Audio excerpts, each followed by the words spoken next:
bạn ơi, ngày hôm nay chúng ta sẽ tiếp tục đến với buổi học số 43 các bạn nhé. Sẽ tương ứng với bài học số 63 trong sách giáo khoa. Và chúng ta tiếp tục học đánh vần với các phụ âm. Ngày hôm nay chúng ta sẽ đến với phụ âm so, so và to. Cùng theo dõi bài giảng của thầy Ma Bình. មេរៀនទី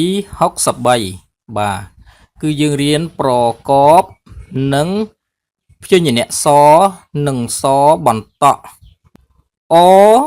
និងសអសអសបនិងសបសបសអនិងសអសបន្តមួយអស់បនិងសបសបន្តមួយ boss boss ចានិងសចាសចាសកានិងសកាសកាសចានិងសចាសបន្តមួយចាស់កានិងសកាសបន្តមួយកាសដូនិងសដូសដូស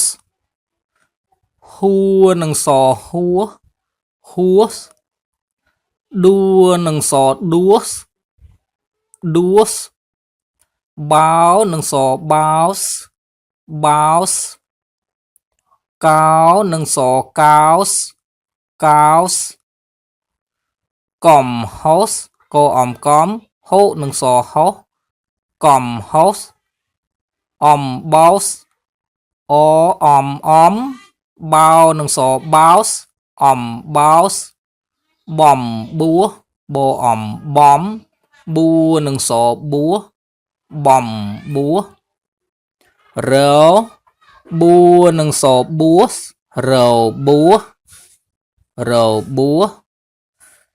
ចអៀជាជានិងសជាវានិងវៀងជាវៀងបាទឥឡូវយើងមើលរូបភាពយើងបោសសំរាមបាទយើងបោសសំរាមយើងនឹងយើងបោនឹងសបោសសអំសំរានឹងមើរាមបាទអញ្ចឹងយើងអានថារានឹងមើរាមយើងអត់អានថារានឹងមើរៀមទេដោយសារយើងយកសូរសំឡេងតាមព្យញ្ជនៈពួកអនាំមុខណាបងប្អូនបាទអញ្ចឹងរដាក់ស្រៈអាគឺវាអត់ដូរសូរសំឡេងរបស់វាទេបាទគឺយើងផ្ដួលសូរសំឡេងរបស់វាទៅតាមសូរសំឡេងព្យញ្ជនៈពួកអនាំមុខដែលជាសូរសំឡេងស្រាលណាបាទអញ្ចឹងស្រៈគឺនៅរក្សាសូរសំឡេងរបស់វាដដែលបាទអញ្ចឹងយើងអានថាសំរាមបាទយើងបោសសំរាមចៅសួសហ៊ានទទួលកំហុស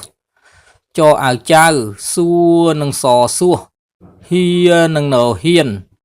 ត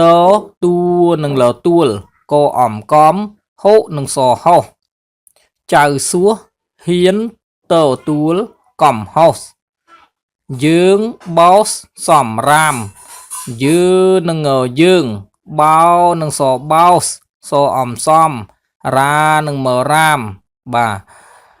យើងបោសសំរាមបាទនេះគឺរូបភាពណាបងប្អូនបាទតោះឥឡូវយើងអានយកតែម្ដងយើងអត់ចាំបាច់ប្រកបទេអោសបោសអោះបោះចាសកាចាស់កាសដោសហួសដួសបោសកោស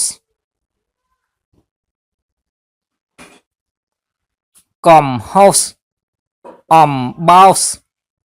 បំបួសរបួសជៀសវាងយើងបោសសំរាមចៅសួសហ៊ានទទួលកំហុសយើងបោសសំរាមបាទ Cảm ơn các bạn. Như vậy là buổi học đầu tiên đánh vần với phụ âm so, so và to đến đây là kết thúc. Sẽ còn một bài học nữa tiếp tục với phụ âm so, so và to. Các bạn cùng theo dõi nhé.